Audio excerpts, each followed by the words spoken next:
কোনো ব্যক্তি যদি দৈনিক 1000 বার দরুদ শরীফ পাঠ করে, মাত্র 1000 বার, অনেকের কাছে মনে হচ্ছে যে 1000 বার তো অনেকবার, তাই না?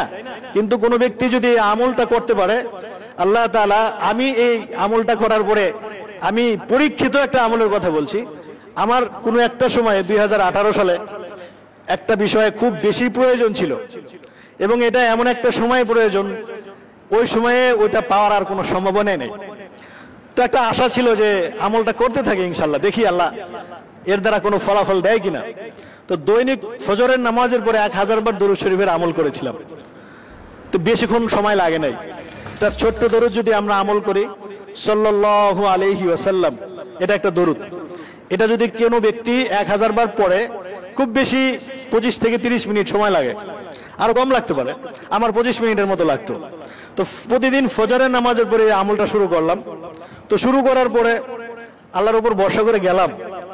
তো যাওয়ার পরে আসলে আল্লাহ তাআলা এত সহজে মানে ওই জিনিসটা আমার নসিবে দান করছেন, এটা আমি কল্পনাও করতে পারিনি, এত সহজে দান করছেন।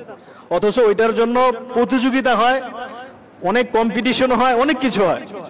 তো পরে শুধু চিন্তা করলাম যে আল্লাহ তাআলা এত সহজে এটাকে দান করলেন, কি আমল হতে পারে? আমার মনের মধ্যে একটা সাক্ষ্য দিল যে প্রতিদিন 1000 বার দরুদ শরীফের এই আমলটা হয়তো আল্লাহ তাআলার কাছে পছন্দ হয়েছে, এটা হয়তো আল্লাহ তাআলা কবুল করেছেন, এবং আমি আমলটা এই জন্যই করতাম।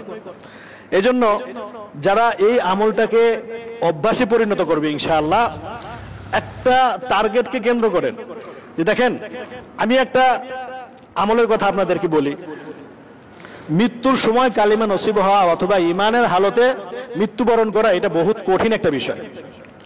আমাদের কাছে, অনেকের কাছে এটা সহজ মনে হতে পারে, কিন্তু মৃত্যু পথযাত্রী যারা, মৃত্যুর সম্মুখীন যারা হয়েছেন, একমাত্র তারা বলতে পারবেন যে মৃত্যু যন্ত্রণাটা কতটা কঠিন।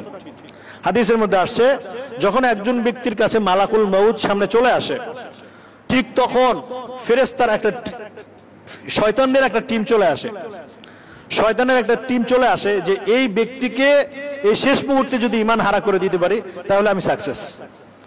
এই জন্য ওই অবস্থায় তাকে বিভিন্ন ভাবে যুক্তি দেয়, বিভিন্ন কথা স্মরণ করিয়ে দেয় যে তুমি এটা বলো বা তুমি এটা বিশ্বাস করো যে আল্লাহ বলতে কিছু নাই। অর্থাৎ ঈমান হারা করার জন্য শয়তানের যত অপকৌশল, অপচেষ্টা, সমস্ত কিছুই সে প্রয়োগ করে দেয়। তো একটা হচ্ছে মৃত্যুর যন্ত্রণা, আরেকটা হচ্ছে শয়তানের ওয়াসওয়াসা। এই দুইটার মাঝখানে একজন মুমিনের ঈমান ধরে রাখাটা খুব কঠিন। তো কোনো ব্যক্তি যদি এই আমলকে কেন্দ্র করে যে আল্লাহ আমি দৈনিক 1000 বার দরুদ শরীফের আমল করব, এই নিয়তে যে আল্লাহ তুমি মৃত্যুর সময় আমাকে ঈমানের হালতে মৃত্যু দিও, যদি এই নিয়তে কোনো ব্যক্তি 1000 বার দৈনিক এই দরুদ শরীফের আমলটা করতে পারে, আমি আশাবাদী ইনশাআল্লাহ